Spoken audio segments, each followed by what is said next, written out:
Yeah, I would say it's up. The boat ramp is about right there, probably 10 feet past those trees. And then it also goes down probably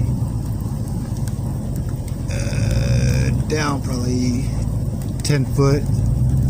And there's a whole nother parking level right over in this way. It goes up to right in here. And like I said, the boat ramp is basically right here. And goes down into what normally the river is. And there's a peninsula probably right out here that's of rock that's usually exposed. All of this is basically people's yards. These people right in there and these people. So definitely a very full river.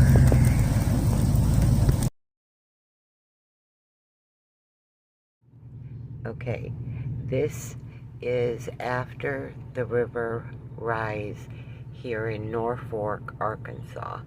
This is what our river looks like now compared to the first video after the 3 days of rain.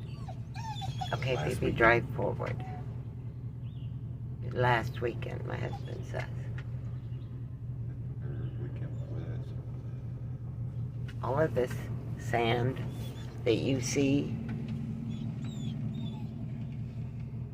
this came in from the river flow. This was all underwater. That was all grass before. This was all underwater. And all this is this silt that came out of the river when it overflowed in this area. And it has gone down considerably. There's the island.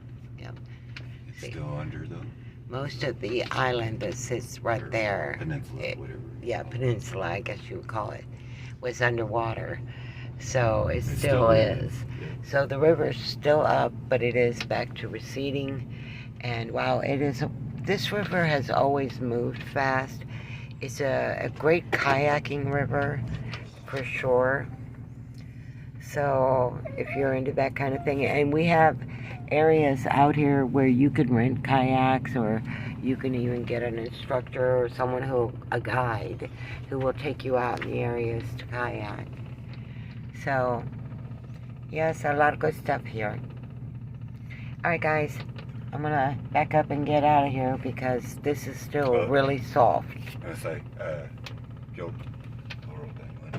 Oh, that'd be great. turn around and video up toward the white sign. That way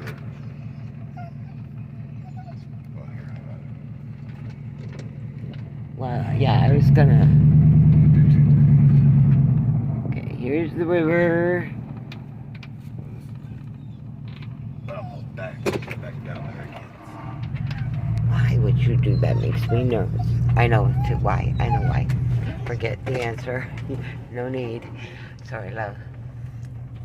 My brain goes and questions everything, even if I already know the answer. Okay.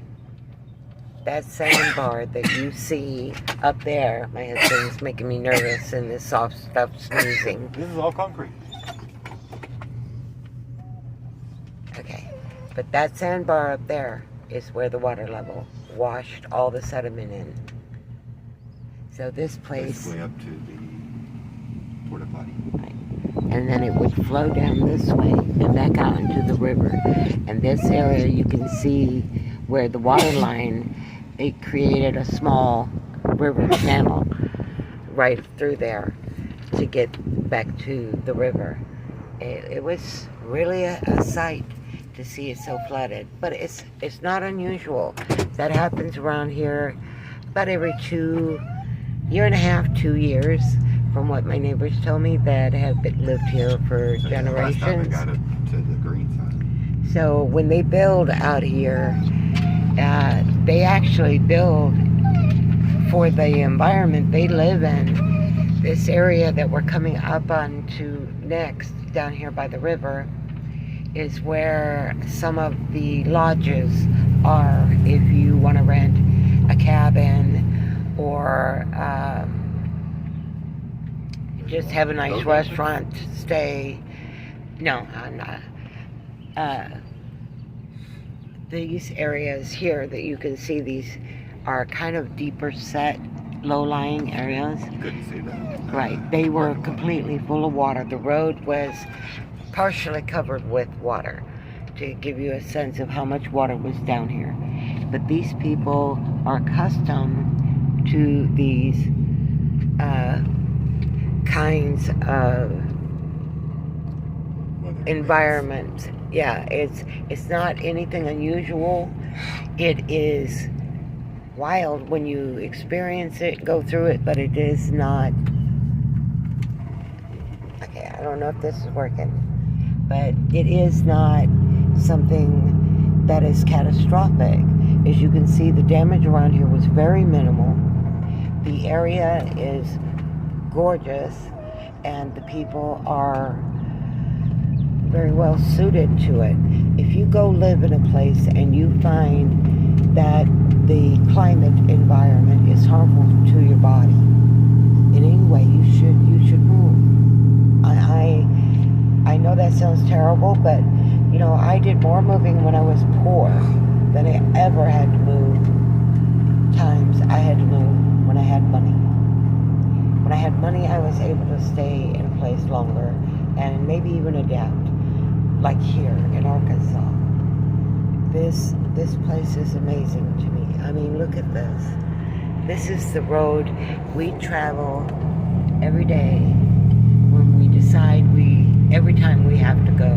Not every day. Well, my husband does. He drives it usually every day. But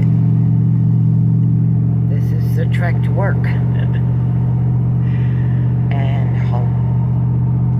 So it's pretty cool out here. I love it. I came from a flatlanders world in Texas, and that is actually a much easier terrain to manipulate because it's not full desert and it's not all uneven. So great building platform, but it's heat can be challenging and its water issues can be challenging. Here we have to worry about having too much water. And then every time I see on the Weather Channel that Arkansas is in a drought, I'm like, what are you talking about? My river just went up to the point that there is a sandbar, how far? 60, 50 foot from the actual riverbank. So, no. And most of the people who have been here for decades, that live in the low-lying areas, they don't ever build on the ground. They raise their homes. And it's just, wow. Check this out. They're putting in all of this for campers that they're hoping to draw in and fishermen for tournaments. And yeah, they really tried to raise my taxes over this, and I contacted them and said, I'm grandfathered in. You raise everybody else's taxes, you ain't raising mine. And you raise that person's taxes, not mine. And I'll keep it that way. Why? Because I'm an American and I have a right to not have my property taxes raised because my neighbor put a business in a residential area. Here it's zoned for both. So you can do it. We could do it. And we talked about doing it. It's just we don't have the muscle strength and endurance anymore to make it happen. So, okay, we're home. I'm going to get off and say I love you guys. I hope you enjoyed it. And talk to you later. American Granny out.